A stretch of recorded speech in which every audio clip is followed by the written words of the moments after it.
আমাদের সিনিয়র নেতা নেতৃবৃন্দ জনাব বাবুল সরকার সাহেব, কোরআন সাহেব, মহসিন ভাই, কলার থেকে আগত গুগল ভাই আরও অনেকে আছে।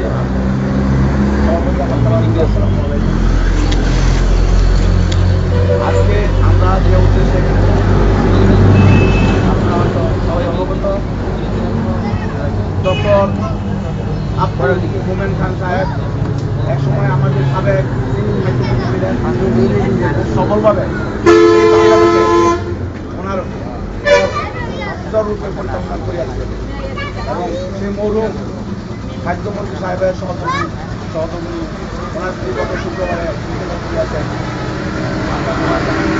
আজকে তার জন্য আমরা স্মরণ করছি যে যিনি যেভাবে হাত ধরে মঈন খান সাহেব অত্যন্ত প্রিয় ছিলেন ওনার মাতা, ওই মাতার হাত ধরে ওনার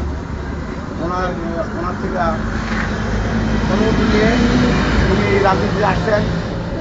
কোনো সময় ওনায় ঢাকা, আপনারা জানেন ঢাকা বিশ্ববিদ্যালয়ের ভাইস চ্যান্সেলর ছিলেন এবং অত্যন্ত সবলভাবে ওনার চাকরিতে রত ছিলেন। আমরা কিছু লোকজন এবং আমাদের বয়োজ্যেষ্ঠ যারা আছেন ওনারা সবাই মিলে বলে করে ওনারে আমরা এই রাজনীতিতে আনছি এবং তিনি আসতে চায় না। তারপরে ওনার একটি কথাই বলছিল, গত ওই যে ওনার মন্দিরে আমরা এই যে চন্দ্রগতিতে প্রফেসর সাহেব বলেছিলেন,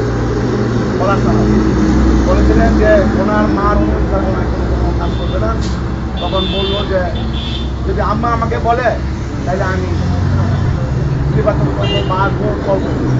তখন ওনার আম্মার কাছ থেকে সম্মতি নিয়ে ওনায় আমাদের মধ্যে আসছিল। আসার পরে এই ডক্টর আব্দুল মঈন খান, আপনারা জানেন আমাদের পলাশ থানায় এমন কোনো রাস্তাঘাট নাই, বাসদার গোড়া পর্যন্ত পাকা করে দিয়েছিলেন এবং ওনার থাকা অবস্থায় কোনো লোক রাস্তাঘাট বা সমস্যা কোনো কিছু বেঁধে থাকে নাই, সবগুলো ওনার সুন্দর রূপে ভালোভাবে ঠিক করে দিয়েছেন। আর সেই নেতা আজকে তার মা হারাইছে, আপনারা সবাই আমরা যারা আছি দোয়া করবেন।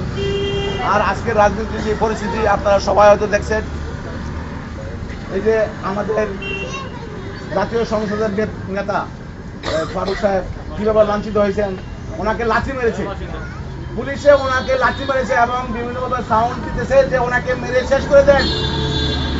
আজকে আমাদের পায়ের নিচে মারি নাই, আমরা সবাই সক্রিয় হইতে হবে। কেন এই যে কয়েকদিন আগে দেখেন বলার টানায় আমাদের যে জনগণিতে আমরা যারা নিচে দিয়েছি, বকুল ভাই, এই যে আরেক ভাই আছে, আর আমরা প্রায় 35 জন নির্যাতিত, আমাদেরকে চোখ বেঁধে থানার মধ্যে নিয়ে চোখ বেঁধে হাত পা বেঁধে তারপরে মেরেছে। ওইখানে সংসদের এমপি আছিল ডক্টর দিলীপ সাহেব, তারপরে উপজেলা চেয়ারম্যান, আওয়ামী লীগের যত সংগঠন ছিল সবাই ছিল। আপনারা এই সমস্ত জানেন নাই, আপনারা জানেন নাই, তারা নিম্নভাবে আমাদেরকে পেরেছে।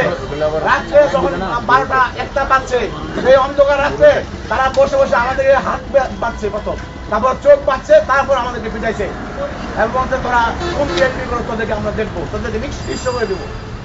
এই যে আমরা যদি আজকে আমরা যদি দলকে সমর্থন না করি, আমরা যদি একের পর একসাথে কাঁধে কাঁধে হাত নিয়ে আমরা যদি সবাই দলকে সমর্থন না করি, তাহলে আমাদের জিনিসগুলো আমাদেরকে কেউ কাউকে রক্ষা করবে না, তারপরে সমস্যা এটা হয়তো আপনারা দেখতে পাচ্ছেন যে আজকে যে ঘটনা পুলিশ থেকে মারছে এবং বলতেছে যে তাকে শেষ করে দাও, তাকে শেষ করে দাও।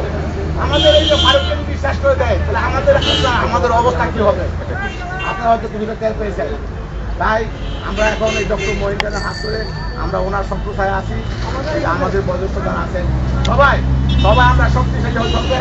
প্রত্যেকে একের পর এক দিলে আমরা দলকে চাঙ্গা করে আমরা আগামী দিনের জন্য আমরা এই নরসিংদী জেলায় বিশেষ করে 5টি আসনের বইতে যেন কমপক্ষে 5টি নিতে পারি, এই আশা ব্যক্ত করে আমরা ডক্টর মঈন খানের ছত্রছায়া থেকে ওনার কমান্ড মেনে, ওনার আদেশ মেনে আমরা কাজ করব, এই আশা ব্যক্ত করে আমি বিদায় নিলাম। আসসালামু আলাইকুম।